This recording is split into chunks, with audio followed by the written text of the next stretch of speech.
আজকে দুপুরের আয়োজনের জন্য একটা মজাদার এবং আনকমন খাবার নিয়ে আপনাদের মাঝে হাজির হয়ে গেলাম।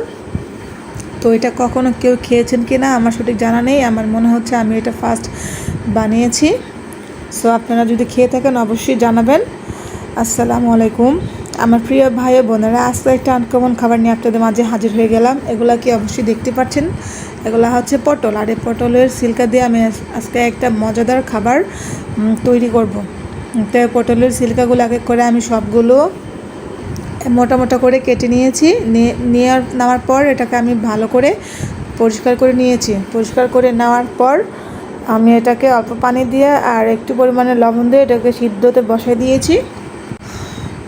তো এটা সিদ্ধ হয়ে যাওয়ার পর এটা দেখতেই পাচ্ছেন এটা সিদ্ধ হয়ে গেছে। তো সিদ্ধ হয়ে যাওয়ার পরে আমি একটা ছাঁকনির মধ্যে এটাকে পানিগুলো ঝরাবো। তো যখন এক পর্যায়ে এটা ঠান্ডা হয়ে যাবে পটলের সিল্কাগুলো, তখন আমি শিল পাটার মধ্যে এগুলো বেটে নিব। আপনারা চাইলেও ব্লেন্ডার করতে পারেন। সো আমি দেখতেই পাচ্ছেন শিল পাটা এগুলোকে বেটে নিচ্ছি। বেটে নেওয়া শেষ পর্যায়ে আমি এগুলাকে একটা বাটির মধ্যে মানে রেখে দিব। তো বাটির মধ্যে রাখার পর আমি এখানে পেঁয়াজ কুচি, পরিমাণ মতো লবণ, মরিচ, তারপরে এগুলাকে নেড়ে চেড়ে যখন এক পর্যায়ে পেঁয়াজগুলো ভাজা ভাজা হয়ে যাবে তারপর দিয়ে দিলাম চিংড়ি মাছ। তো চিংড়ি মাছ দিয়ে দেওয়ার পর দেখেন মাছটা কিন্তু লাল হয়ে গেছে, প্রায় ভাজা শেষ। তো আমি এটার মধ্যে দিয়ে দিলাম হলুদ গুঁড়ো, মরিচের গুঁড়ো, একটু রসুন বাটা। তো দিয়ে আবার এটাকে ভালো করে নেড়ে চেড়ে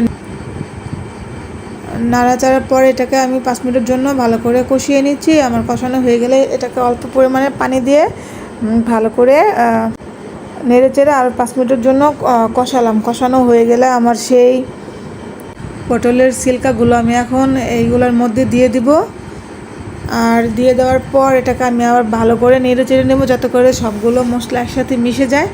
আর বিশেষ করে এটার মধ্যে আর পানি দেওয়া যাবে না, যতটুকু মধ্যে পানি দিয়েছি ঠিক ততটুকু, এর বেশি দেওয়া যাবে না। তো এটাকে আমি দেখেন ভালো করে নেড়ে চেড়ে ঢাকনাতে ঢেকে দেওয়ার পর একটা সুন্দর কালার চলে এসে পড়েছে। আর কিছুক্ষণের মধ্যে আমার এটা হয়ে যাবে রান্না। এটা হচ্ছে পটলের সিল্কার ভুনায় চিংড়ি মাছ দিয়ে। তো এটা হয়ে যাওয়ার পর আমি উপরে দিয়ে দিলাম আপনার হচ্ছে ধনিয়া পাতা দিয়ে দেওয়ার পর এটাকে আরেকটু ভালো করে নেড়ে চেড়ে নিলাম।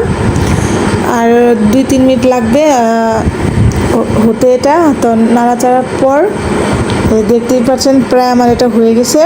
তো আমার ভিডিও যদি আপনাদের ভালো লেগে থাকে অবশ্যই like, comment, share and subscribe করে পাশে থাকবেন। এই বলে আজকের জন্য এখানে ভিডিও শেষ করছি। সবাই ভালো থাকবেন, সুস্থ থাকবেন। আল্লাহ হাফিজ।